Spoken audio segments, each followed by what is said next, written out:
There are thousands of DOS games. Most of them are terrible.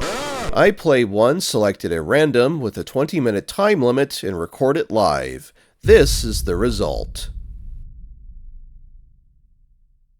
Hello everyone, welcome back to the new Random DOS Game Show. And this week we have Mario Brothers VGA by Dave Sharpless. That's right, Mario makes his first appearance on the series. Hey there, Editor Nostril here with a bit of a correction. The DOS version of Donkey Kong and Champ Kong have been covered earlier by Lonnie, so this is not in fact Mario's first appearance on the Random DOS Game Show. Kind of. This is an unofficial port of the arcade classic Mario Brothers, not to be confused with Super Mario Brothers. There are some very important distinctions in gameplay and overall design here. But as you see at the bottom, it says for unregistered use only. So this was distributed via the Shareware model, I believe back in 1990. And the only real difference, though, apparently, is that the registered version allowed for two-player mode, and the second player plays as Luigi, obviously. But since it's just me, it doesn't really matter. So I'm going to be playing as Mario. And if you press K for the keys, you can bind the keys that you want for the controls. So I'm going to go with something simple here. Jump is going to be spacebar, and left arrow and right arrow for the respective directions. Because the default keys there, as you can see at the bottom right of the screen, are pretty awkward. So I'm going to go with the key bindings that I just selected instead. Which is nice that they give you the option. But without any further ado, I'm going to press start on my timer here. And we're first greeted with a live selection, which is, I guess, like a difficulty selection. And I got to say that they're incredibly generous. You can go all the way up to 80 lives. So you could play this for a long time, even if you aren't any good at it. But I think I'm going to go with just 5 lives, which is worth noting. It's still 2 more lives than what the official arcade game would have given you.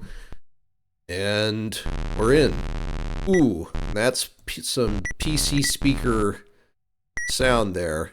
But, yeah, so that might get old fast. I'm not sure, but... Oh, wow, and the second enemy's already gotten super fast, so... Whenever that happens, it typically means that it's the last enemy left. So this isn't a perfect port by any stretch of the imagination. I believe on the first level there's supposed to be 3 enemies, but anyway. Alright, I managed to knock him down. There we go. That should be at the end of the first stage. Yep. Okay, so... Oh! Let's try that again. Nope. Alright, so jumping physics is a little different than what I'm accustomed to as well. But I'm sure that some of that is just due to muscle memory, because I do like me some arcade Mario Brothers action. I've played quite a few iterations of it over the years, the arcade original and all the various ports that came out for a really dizzying array of systems and consoles and handhelds over the various decades. But, yeah, I'm sure, though, that if I just keep playing this, I'll just get used to a slightly different way in which Mario jumps here. But, so we got 2 enemies left, I think. There we go. Is this going to turn into a super fast enemy? Yes. So as you noticed here, for those who may not be familiar with the original Mario Brothers game, the way of dispatching enemies is very different. In some ways it's the opposite from the standard jump on top of enemies approach that the Super Mario Brothers series takes. And if you try to jump on top of enemies here, you're going to have a bad time. And what you want to do instead is hit the platform that they're walking on from underneath, and that will knock them off their feet and allow you to jump up and knock them down that way. So it's something to keep in mind. But looks like we've got I think that's supposed to be a fireball there. those do start showing up in later stages of the official game in ports. And I think if you take too long, I think a second fireball will start to show up and will like travel quickly on whatever level that you're traversing at the time. Oh, I wasn't paying attention there. As you note with these crab enemies, I think they're called side crawlers or side creepers or something like that. I think it's side steppers. That's it. I'm pretty sure that's what they're called. Because the turtles, they're actually not Koopa Troopas. I think they're called shell crawlers.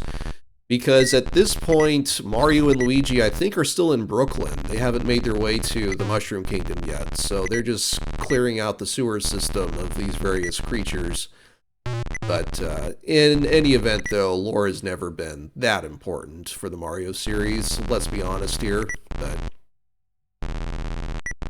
So I think I'm getting the hang of things with the slightly different way in which Mario controls, but okay, yeah, they're going to start to mix up the enemy order here. Going to start to mix and match, I should say. But yeah, for these crab enemies, you have to hit them twice before you knock them off their feet. And the first time around when you hit them, they get angry there and they start moving slightly faster. And I didn't get there fast enough, and that enemy got back on their feet.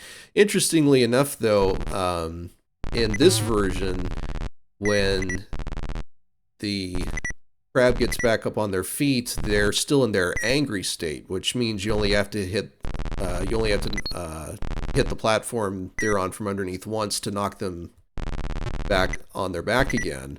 But in the official arcade game in ports, when they get back on their feet, they're back in their calm state. So you have to hit the platform twice to get them knocked over again. So there are some various subtle gameplay differences. So there's a little bit of getting used to for people who might be more familiar with the official versions of Mario Brothers. But I'm having a lot of fun, though.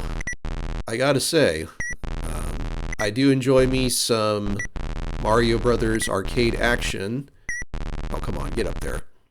And here I thought I was mastering the jumping physics, but okay, and here's the third and I think final mainline enemy, at least. I think they're called fighter flies. These guys look a bit more red and maybe, dare I say, bug-like than some of the other iterations I've seen. But okay, I'm gonna have to time this right. There we go. And of course there's a wraparound for the screen here. When you block off one side, you show up instantly on the other. So single screen action. There is no side scrolling here. I'm going to hit the POW block. There we go. So the POW block will knock enemies on their back. That is, if they are touching the ground, as you saw there with the fighter flies. If they're in mid-air, like if I do it now, it didn't knock that fighter fly over because he was airborne. So there's various things like that that you have to take into account. There we go. So I think there's just this one fighter fly left. So let's dispatch them. Boom. Yeah, well, I think I'll just keep on playing this until the timer runs out or I get a game over, whichever happens first, because I am really enjoying myself. So I'm going to keep playing. And if this is anything like the official games, we haven't seen all of the enemies and hazards yet anyway. So there we go. Now I kind of wish I had left that POW block, because it would have come in handy right about now with all these enemies. Ooh, and I got pinched. Oh boy. But yeah, I really like the original Mario Brothers game like this. It's one of those things where as you get older and you don't have the free time that you did when you were young to play games for long spans of time and such, I find myself gravitating more and more towards these shorter burst arcade style classics and such, because they're really easy to pick up and play for a little bit and kind of like get your fix that way without having to invest a ton of time that you probably don't have to spare anymore for these sorts of things. And I have played various different ports of the Mario Brothers game, including via emulation, because back when Mario Brothers first came out, Nintendo really hadn't made serious inroads into the home console market yet.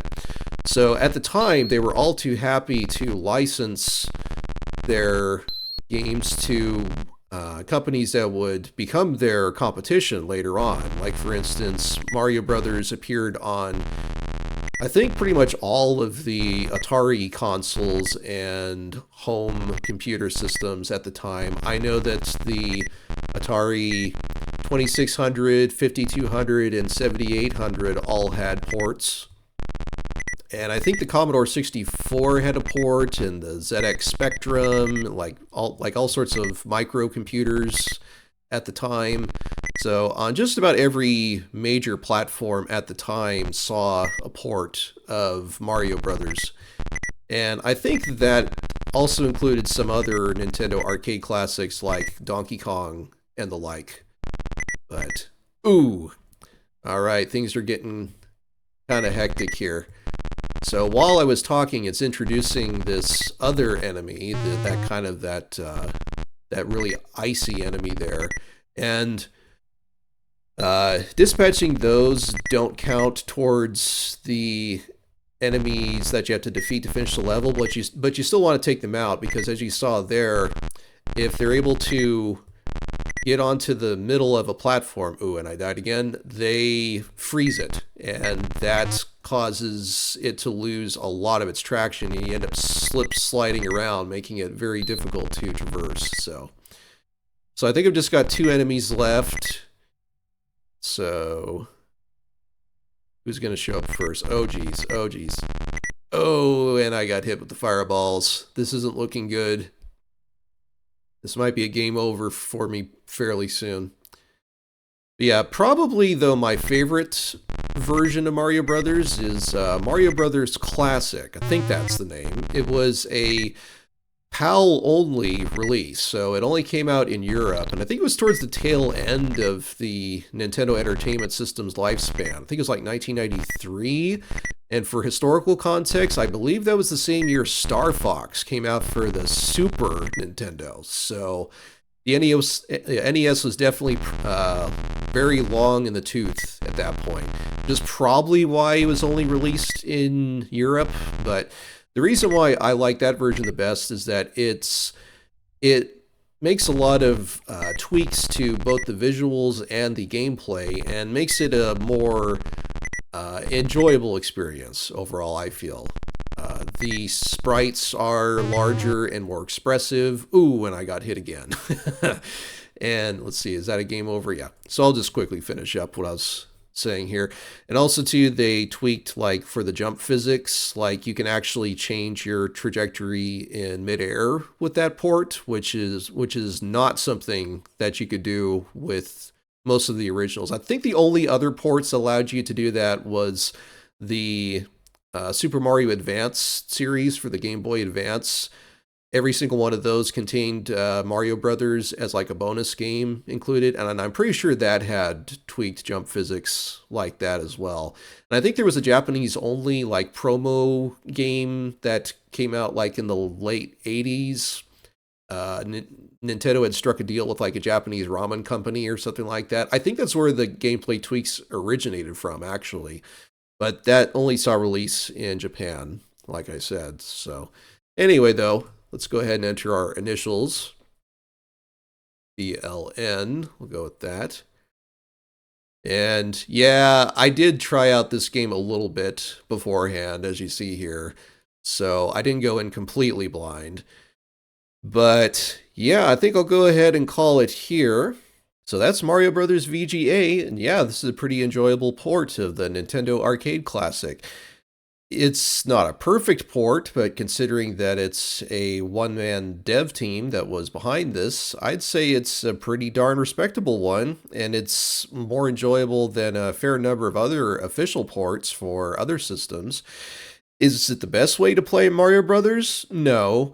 But if you really want to play Mario Brothers on MS-DOS, then I'd say this is definitely the way to go, and it is one of the more enjoyable ports, I would say. The only real complaint might be the sound, since it just uses PC speaker sound and there is no music. So you might want to consider turning that off when you play it. But otherwise, I'd say if you're a fan of Mario Brothers and you haven't played this yet, then give it a try. I'm sure that you'll like it. And if you want to see more random DOS game coverage, be sure to check out the other videos on the channel, as well as Lonnie's original run in our playlists. And if you like what you see, consider subscribing. That's all for now, and until next time, take care everyone.